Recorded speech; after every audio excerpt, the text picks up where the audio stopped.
Thank you very much, Hazel, for your very kind introductory remarks. I think the trick with Eadie is you sow the seed and you will be immediately told it's not going to grow. And sometime later it germinates and it was his idea. Anyway, good evening, welcome, and thank you all for joining us this evening for this Lisbellaw event as we revive some of the history of the village and in particular the contribution made by the Lisbellaw Woollen Mill during its century of production within the woolen industry. I'm really heartened by the interest shown by so many folk to reconnect with that century of industrial history and family legacy. And I trust that my modest contribution in producing this short history of it may help to foster and encourage interest in its achievement for the future, and which I hope our village community will continue to, take pride.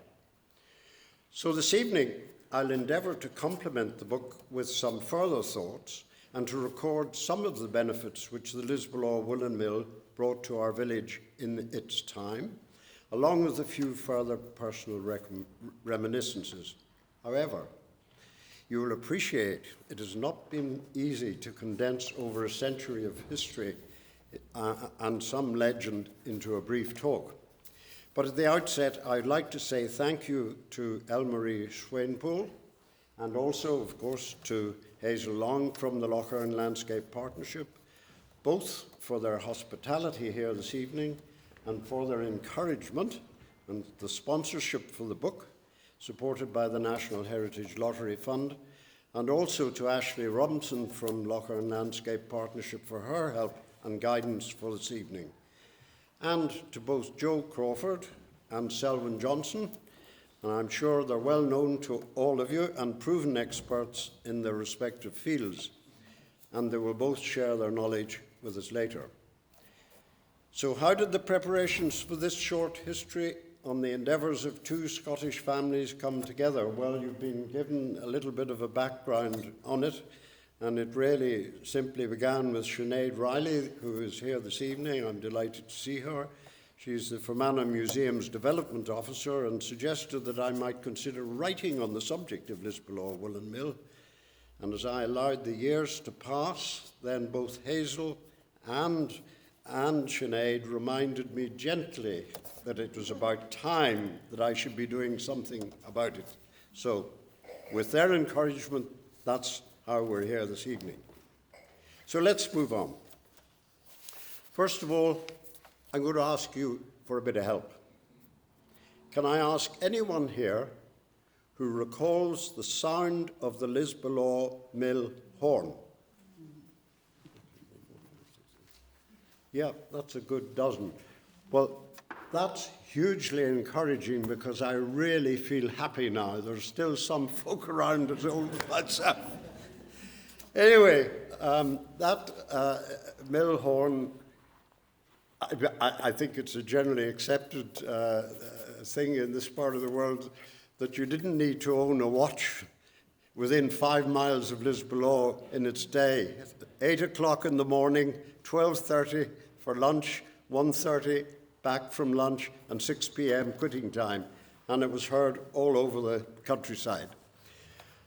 Some of those who raised their hands might also recall that this day in September 1949 was a Thursday, when small boys and girls sat on small chairs at small desks, not very far from where I'm standing now, in what was Mrs. Pine's class in the very first days of their school life in this former primary school. Next door was Miss Edgerton's class, right about here, and back of the buildings, Miss Noan's, and down the far end, Master Blakely. That'll ring a bell, I'm sure, with the folk who held their hands up. Have to tell you that one lifelong educational benefit of Lisbellaw Primary School I acquired was the skill of knitting. Knitting? Can you believe it? Just imagine how we boys, compelled to join the girls in mastering that particular subject and absorbing this learning. I do recall dropping stitches was a great problem. However, I never thankfully recalled the need in my entire lifetime of having to resort to further the practice of knitting. But elsewhere in the school, and I'm sure particularly those who raise their hands, many here will too recall the gentleness of its teachers, and particularly the sisters Gladys Pine and Muriel Nawn in those days, of course, come to mind, both of whom I remember with great affection. However, before I return to the book, can I ask you for a little more help? From anyone in the audience who had any family relations who worked in the mill, would they raise their hands? Anyone who had relations in the mill who worked in the mill, raise their hands. Yes, we've got 2, 3, 4. Yes, we have. That's good. That's interesting. We can form a club. And finally, just one other really interesting question. Is there anyone here this evening who actually worked in the mill before it closed? One. You will be the president of the new club. Thank you very much. That is very interesting. Thank you. Anyway, I've digressed happily, albeit along local lines, and I'll return now to the book. This, quite simply, is a short history combined with some personal recollections of the latter years of the mill, designed as an accompaniment to the forthcoming Lisbellaw Woollen Mill exhibition, which will open on the 29th of September in the County Museum, and to which, again, everyone is most welcome. There are 4 elements which I believe together and importantly led to the foundation of the Lisbellaw Woollen Mill in this village community in 1858. Interestingly, the Bleak pottery, also founded just about the same date, would have shared these same elements, and together these industries were the 2 major industrial employers in Fermanagh for most of the next century, the Lisbellaw Mill employing 100 people at its height. And so the 4 elements are water, railways, enterprise, and wool. And indeed, you mentioned some of these when you spoke earlier, Hazel. For centuries, water was fundamental to, we got it. Water was fundamental to the formation of any venture requiring power to drive machinery and indeed to the Lisbellaw Mill itself. In the early 1850s, Lough Erne, at the very top of the picture, a small inland lake some 2 miles northeast of the village, provided water to power a couple of mills north of the village, just below the lake, and then down to Lisbellaw village, where there was a corn mill, now elegantly transformed to a fine dwelling by the Irvine family, and also then a little bit further down, originally what had been a spade mill, which became a woolen mill, and finally a further 2 mills in Hollybank and Cappy a bit further down before the stream flowed down to Gola Lough at the bottom and then into Upper Lough Erne at just below Carry Bridge. I cannot think of a better local example to emphasize the importance of water power in the 19th century than this small river as it flowed from Lough Erne to Lough Erne, providing power for all these small industries, creating employment and a water supply for the village itself. I'm not sure that I'd want to be telling you to water your whiskey with the water from Lough Erne today, but I'm sure it did water many a glass of whiskey in its time. And so to the second element I mentioned, railways, which was equally important to the foundation of the Lisbellaw Mill. In 1850, work had begun on the construction of a new railway service for passengers and goods from Dublin via Clones, with stations in Fermanagh at Newton Butler, Lisnaskea, Lisbellaw, and eventually arriving at Enniskillen in 1858, a significant date, as it was the year in which the Henderson and Eadie mill was founded. Prior to that, transport throughout Ireland would have been by horse-drawn vehicles or by its rivers and canals. So one can imagine a journey from Dublin to Enniskillen then probably taking at least 2 days with an overnight stop. Even to travel the 5 miles from Lisbellaw to Enniskillen by pony and trap probably took well over an hour. So the railway was undoubtedly a huge encouragement to the mill's Scottish founders when they were weighing up the financial and many other risks of emigrating with their young families to Ireland to establish a new woolen industry at Lisbellaw. I'm pleased this evening that we are joined by Selwyn Johnson, well known to all of you, and we look forward to hearing from Selwyn a little bit later on the railways and the importance they would have been to the Lisbellaw mill. And so then to the third element, enterprise. Dictionary lists as a venture and an undertaking, a project, an operation, a scheme, a plan. I'm happy with all those. They fit well with the Lisbellaw mill. And importantly too, the enterprise was double-sided. It was a venture between two very different parties, namely JGV Porter, then the owner of the Belle Isle estate outside Lisbellaw, and two Scottish business partners, John Henderson and John Eadie from Alloa, near Perth in Scotland. I don't know how these two parties were introduced to each other, but evidence points to a visit to Scotland by Porter in 1857 in his quest to find new entrepreneurs to rescue the small woolen mill venture which he had tried to establish a few years earlier, about 1853, in the village, but that venture had failed. Scotland then was a centre of the commercial development of the woolen manufacturing industry, and both John Henderson and John Eadie were part of that. So they met with Porter to negotiate the terms of a lease for Porter's premises in Lisbellaw and to begin an important new business venture. And I actually have a copy of the original agreement between Porter and Henderson and Eadie. I'm grateful also to Joe Crawford, who joins us this evening to talk about JGV Porter, for he was a hugely important part in this whole enterprise. He was an extraordinary landowner, politician, and a great deal more besides, including his inspiration in locating Henderson and Eadie in Scotland and encouraging them to found the Lisbellaw Woollen Mill.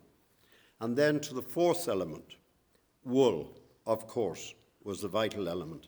Ireland, both locally and particularly in the West, had an abundant supply of the wool vital to the proposed manufacturing process at Lisbellaw, and the development of the railways throughout the island was speeding up and simplifying the transport of all goods both to and from the factory. And it's interesting to mention just here that whilst we're talking of the raw material wool, in early days when the mill was first established, local farmers here could bring their own wool down to the mill and exchange it for a suit length of their choice. So we had an early form of bartering. So there we have our four elements: water, railways, enterprise and wool, neatly combined to make the establishment of this new woolen industry possible, and importantly, the combination of Scottish expertise with an available local workforce was then to prove it viable. So, just to set the local scene, and I'm sure Joe Crawford will elaborate on this as he did in such great detail in his Gazetteer of Lisbellaw some 30 years ago. In 1850, the population of Lisbellaw was about 250 persons, housed in about 45 dwellings in the village, which was then an important centre for a quite large rural and farming community, with a market house in the main street and the local petty sessions court on the first floor. So there must have been a few rascals around even then. And I expect there was the odd right-of-way dispute to be solved or to resolved. So that broadly was the mid-19th century scene in downtown Lisbellaw. It has changed a bit since then. As I mentioned earlier, the history I have does not relate how they met in 1857. However, John Henderson, a wool merchant with expertise in carding and spinning, and John Eadie, with expertise in weaving and design, and at that time running a local woolen mill, both living in Alloa near Perth, negotiated an agreement with Porter on the terms whereby Henderson and Eadie would come to Fermanagh, lease the existing and by then vacant mill buildings and the adjoining lands, and establish their own industry at Lisbellaw. An agreement for a lease was signed by both parties in March 1857 for a term of 21 years, commencing on the 1st of May 1858 at a rent of £20 per annum. The agreement also provided for both parties to share in providing finance to equip the mill with machinery, and Porter, importantly, undertook to provide a good and regular supply of water to power the mill, and also to erect 2 dwelling houses to accommodate the Henderson and Eadie families. You will recognise the 2 dwelling houses.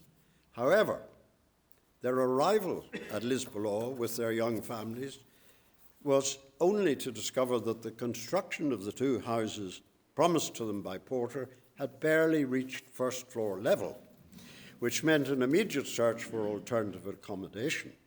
That setback was compounded by an exceptionally dry summer in 1858, with insufficient water for the power required to enable the new mill to function fully.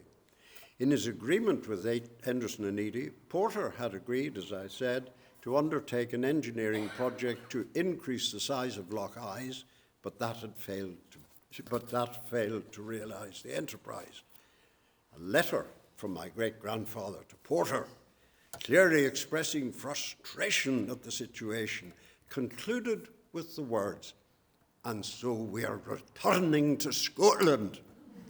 So that threat, it seems, did the trick, because Porter sprang into action, began the promised engineering work at Lough Erne, and by means of the construction of an earth dam at the southern end, raising the loch level by several feet and its total area to some 80 acres, as it remains today.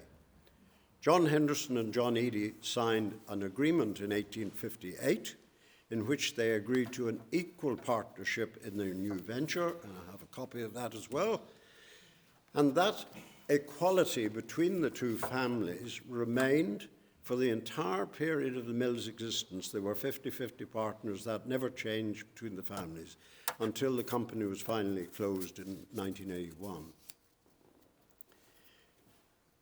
We move on to the original early mill building of the 1860s. Could you just go back one?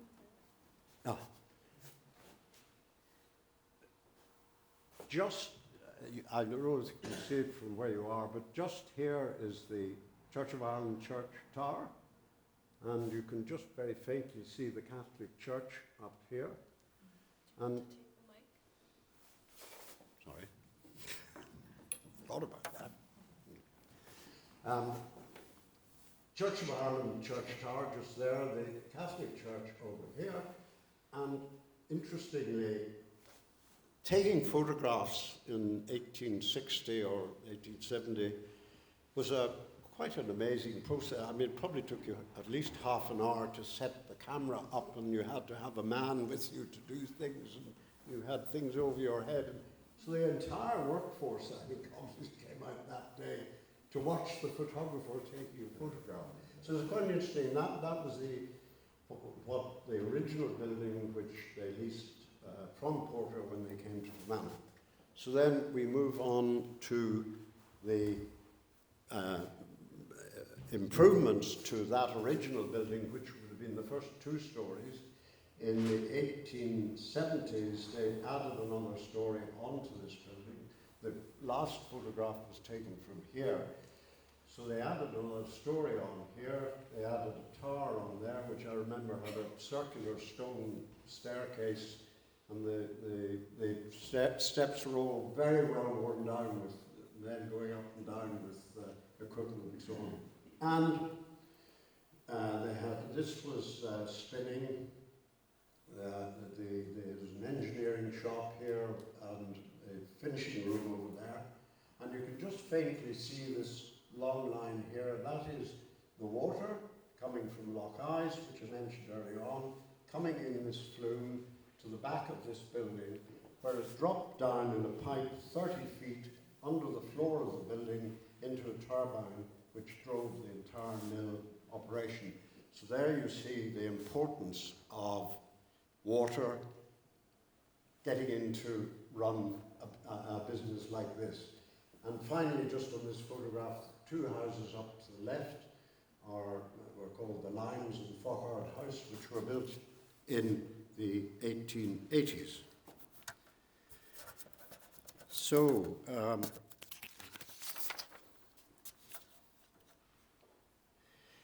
by later, and in its time, a new state-of-the-art weaving shed was added in 1910, which is now the only structure of the original Lisbellaw mill complex, which you'll see as you go down the Farnham-Mullen Road on your left.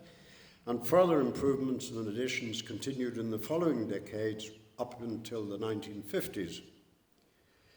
By 1910, there were 4 Eadie brothers working in the mill. At that time, the eldest, Robert, decided to leave the partnership and return to Scotland.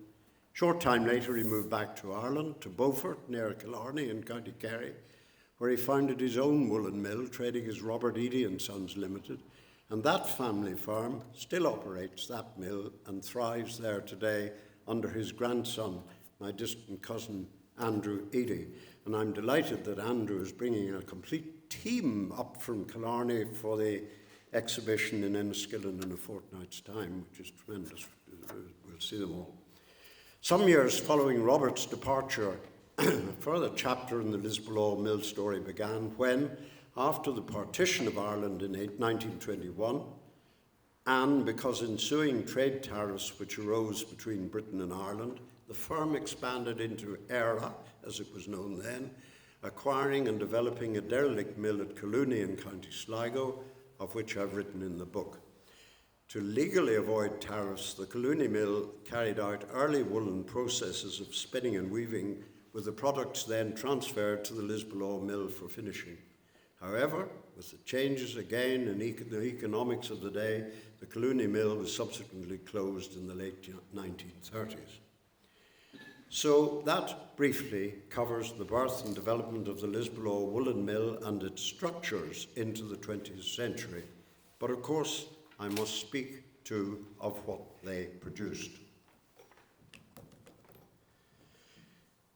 Importantly, Henderson and Eadie were always manufacturers of pure wool products. These mainly comprised tweed, bottom there, rugs, and blankets. Although in earlier times they also produced horse rugs and a small range of other goods too, and I recall in our family houses there were various woolen carpets also woven in the mill, but though they do not appear to have been marketed to any extent.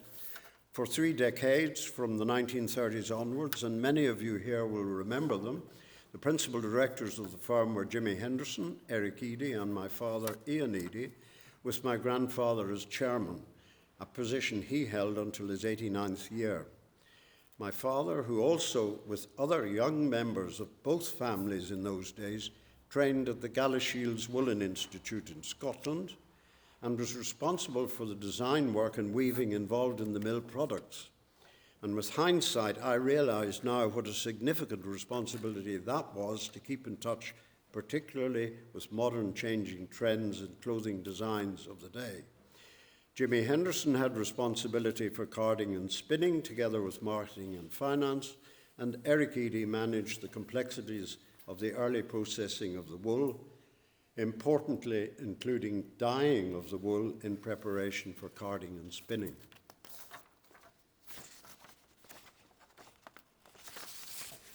The designs and products included the Lisbellaw tweeds, which ranged from finer products suitable for ladies' tweed suits and costume cloth, through to cloth for gents' suiting, which included fine worsted, thorn-proof, sports cloth, flannels, fine and heavier overcoating tweeds.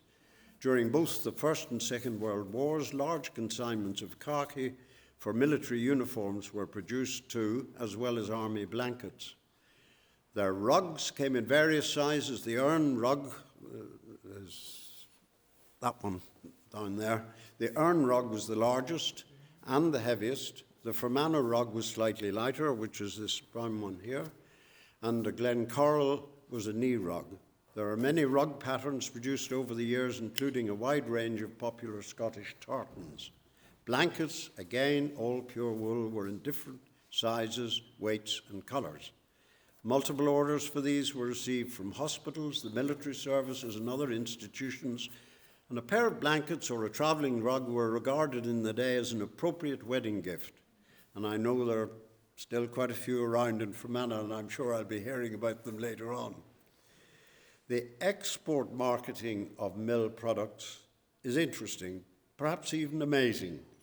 This was done mainly through the firm's agents located in Belfast, London, and Paris. Their marketing operations saw Lisbellaw Woollen products sold not only within the United Kingdom, but also to Europe, worldwide, to the USA, Canada, South Africa, and Australia. And I do recall my father telling me once that they had bought wool from Australia and sent and sold back blankets from Lisbellaw to Australia, which sounds quite extraordinary, but I suppose the cost of transport in those days was a bit less. At home, a retail shop was opened in Church Street, Enniskillen, in the early 1900s and remained selling wool products following the mill's closure until the late 1980s. In the second part of the book, I've drawn together what is a trip through the various departments in the mill, as I recall them from my youth, in the final years before it ceased production, and I mention also some of the names of the folk who were there at work, and there's an extract from the firm's books of 1920. It gives an interesting list of names, some of which are still familiar in the village today: the Armstrongs, Millers, Crawfords, Whiteleys, Fosters, Oldcrofts, Savages, Weirs, Hursts, along with others. The level of pay a century ago, when it was paid fortnightly, makes for interesting reading too, and you'll see a little bit of a list of that in your book. And of course there are families living here with a long connection to the mill, and I look forward to hearing some of their memories later this evening. So what benefits did Henderson and Eadie bring to Lisbellaw? I mentioned that there had been a small woolen mill in the village for a very short period in the early 1850s before they arrived, so we can presume that there was at least some skill in spinning and weaving in this district.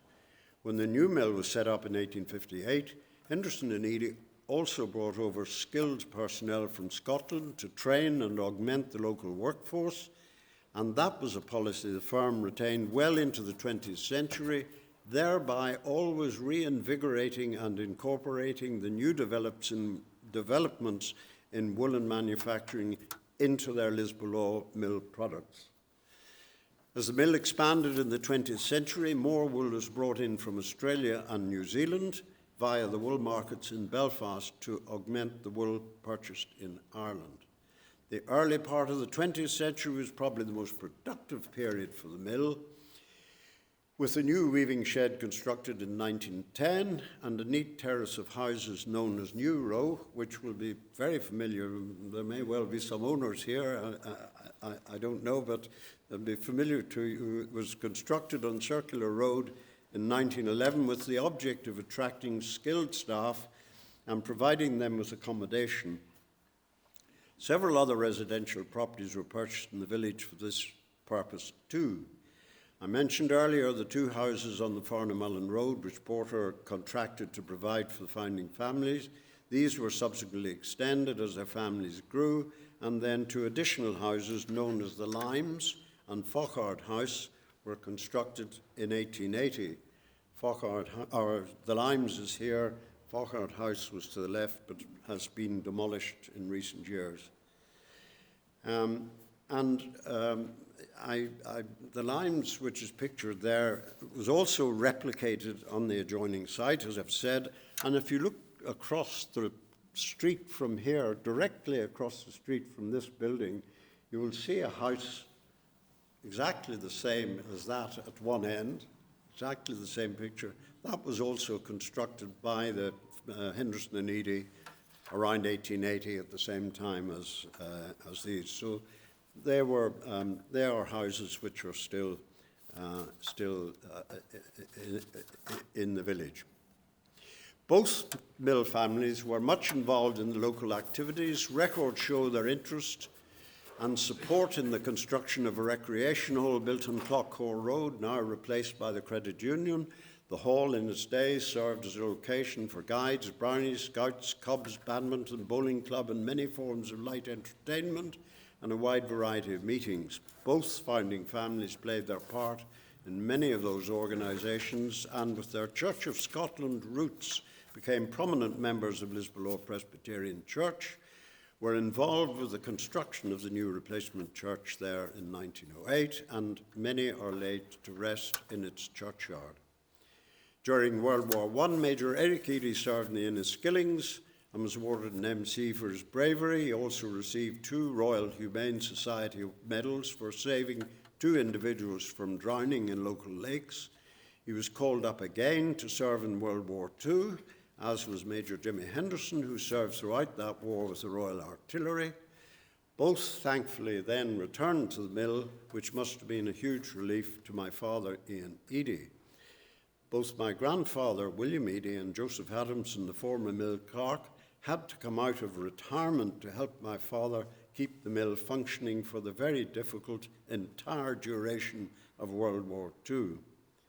So moving on 2 decades, we reach almost the end of the road, closure of the Lisbellaw Woollen Mill. Now, this map's probably a bit too far away for you to see, but you'll get the I remember this time. You'll be able to get the general drift.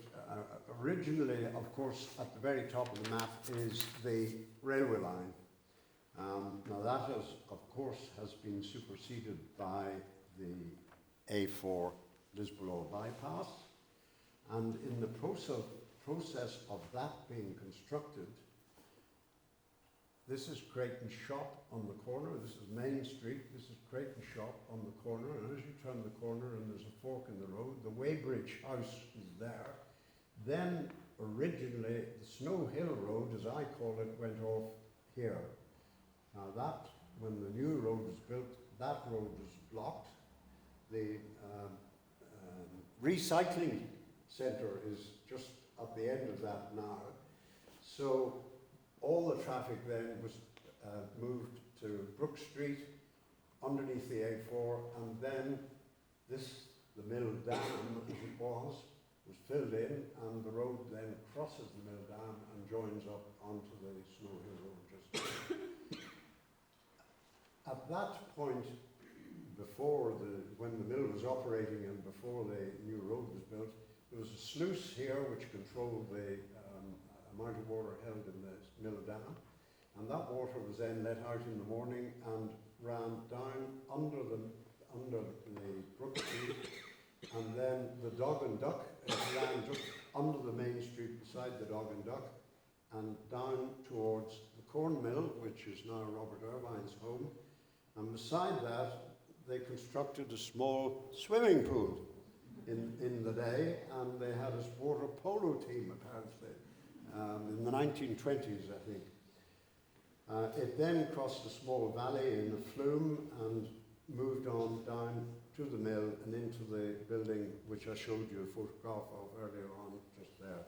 These are the mill complex, the 2 Henderson and Eadie houses, the corn mill, and the Limes and Fauchard house. And so that basically, again, the water of the blue tells you the story of the water coming down through the village and through the mill complex. It's well known that a principal factor in the decision by Henderson and Eadie to close the woolen mill in 1965 was the arrival of man-made fibres into the clothing industry post-World War II. Those of my vintage will remember the new clothing products, terylene, nylon, and mixtures of those and other synthetic materials with wool to produce the very latest in fashion, but not always the comfort afforded by pure wool. Later too, with improvements to heating, the need for travelling rug in your car was no longer a necessity, as indeed the advent of duvets dissipated the need for woolen blankets. And so, if there was to be a future for the mill then, it would had to have been bound up in replacement of much of the original machinery and retraining of staff in modern technological advances required by man-made fibres. But that, by then, was not a financial challenge the Lisbellaw was capable of achieving. And there's one further reason for the closure of the mill, so often quoted to me by those who still have the mill products in their homes. The products were made to last. It's said they never wore out. So in some respects, the mill could almost have been said to have put itself out of business. So anyway, for these reasons, various reasons, the mill closed in 1965 with huge sadness locally for the remaining staff, many of whom had worked for years with great loyalty and dedication alongside our founding families and their later generations. Henderson and Eadie Limited then continued as a small family property company, the former factory buildings being let out for various business enterprises, including Modern Tires and RTD Crawford Limited, both of whom, you will note, have developed to become huge enterprises, perhaps like Henderson and Eadie, grown from small beginnings in our village. Maybe there's an alchemy in our soil. But thankfully, they and other small enterprises associated with the former mill site have continued to provide a pool of local employment in our village community. Very sadly, the former imposing central mill building, which we saw earlier on, certainly of significant architectural heritage importance, and another modern building were destroyed by two malicious fires in the early 1970s, as you will see photographed in the book. Finally, Henderson Eadie Limited closed their tweed shop in Enniskillen and concluded well over a century of company activity, which had begun in May 1858 and ended with the final closure of the company's affairs at an extraordinary general meeting on the 8th of April 1981. However, I will end on a more cheerful note relating to my family, whose particular expertise was in mechanical engineering, and they were no doubt fixated by the advent of the horseless carriage, which had emerged from various steam-driven prototypes in the mid-19th century to what became the first petrol-driven motor cars in the 1890s. The two pictures here, my grandfather William and his brother James Eadie acquired their first motor car, a French-manufactured O.B.E, around 1897. It was certainly, it's the one on the left, it was certainly the first car in Fermanagh, and family legend has it that it was the sixth petrol-driven motor car on the entire island of Ireland. The left-hand picture is a similar car, not the one they owned, and you may observe this. It doesn't have a steering wheel. It has a sort of handle in the middle that you wound round. Presumably you knew which way to wind it, and that's how it was. They hadn't invented the steering wheel at that stage. It came sometime a little, not too much later, because here we are, and we have got a steering wheel in this one. Anyway, there were no traffic jams, no petrol stations, no tarmac roads, and plenty of potholes. So some things haven't changed. Anyway, the O.B.E was changed for a Daimler Open. It's called a Daimler Open Tourer. I think this thing you were capable of taking the top off. In 1901, and that, still the first car in the county, received the first number plate, IL1, on the 1st of January 1904, when motor registration was introduced. James Eadie also received the first Fermanagh driving licence on the same date, the 1st of January 1904. Moving on, my grandfather William purchased an Argyll tourer. They were very fond of tourers in those days, and I can't imagine, they were all open. I mean, the weather must have been great in 1910. Anyway, the one on the left is an Argyll tourer bought in 1907 with my grandfather at the wheel, and I think my grandmother beside. No, my grandmother's behind, and other people I don't know. And then a Humber open tourer, another open tourer in 1919. Again, the First World War was just over. Obviously, it was time to buy a new car, so he bought that one, and my father sitting at the wheel, he wouldn't have been old enough to have a license, but he was sitting there anyway.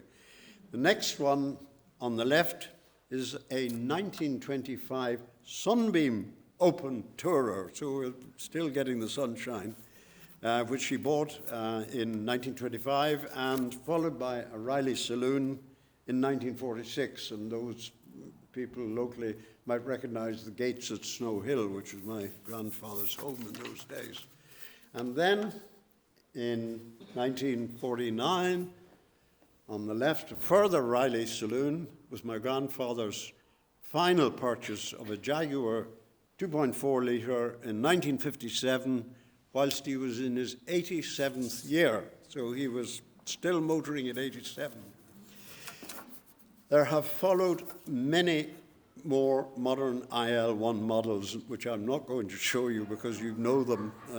You will have seen them, and you know them and driven them yourselves, but purchased by my father and myself, which will be familiar to you. And the current one is a Hyundai Tucson, which is sitting outside, which I think is about the 27th car to carry the IL1 number plate. So there is my story of the two Scottish families, the Hendersons and Eadies, who arrived in this village with their young families, their skills, their hopes, their aspirations, and their enterprise in 1858, and then, with the skills and dedication of the generous local folk working with them, established this small woolen industry which expanded widely and amazingly to sell its products worldwide for over a century.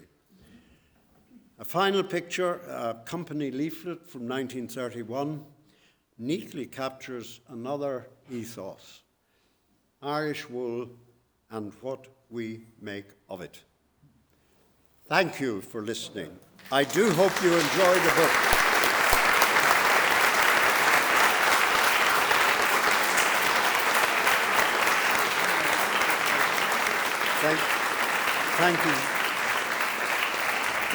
Thank you very much, and it would be unfair not to give a little publicity to the Fermanagh Museum exhibition, which is a fortnight tonight, Friday the 27th of September, again at 7 p.m. Anyone who wishes to come, it is an exhibition of all to do with the Lisbellaw Mill. You'll be very welcome to that. Thank you very much.